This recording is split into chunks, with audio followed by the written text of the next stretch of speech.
CNN global news network کے ساتھ میں ہوں رابیل سید۔ شامل کرتے ہیں آج کی اہم خبر۔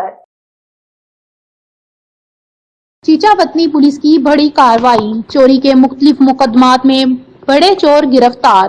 چیچا وطنی پولیس نے ایک بڑی کارروائی کے دوران چوری کے مختلف مقدمات میں ملوث بڑے چوروں کو گرفتار کر لیا۔ پولیس کی کارروائی کے نتیجے میں ملزمان سے چوری شدہ مال برآمد ہوا، جس میں بکرے، بکریاں، بھینس، گائیں اور موٹر سائیکل شامل ہیں۔ پولیس کے مطابق گرفتار ہونے والے چوروں کا تعلق 341 گاؤں بے ننگالان سے ہے، جن کی شناخت عامر فاروق ولد اصغر علی اور عمیر اصغر ولد اصغر علی کے نام سے ہوئی۔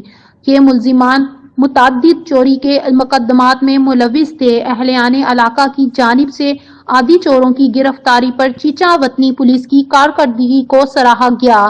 شہریوں نے پولیس کی کارروائی کو خوش آئند قرار دیتے ہوئے ان کا شکریہ ادا کیا اور امید ظاہر کی کہ اس طرح کی کارروائیاں مستقبل میں بھی جاری رہیں گی تاکہ علاقہ میں چوری اور دیگر جرائم پر قابو پایا جا سکے۔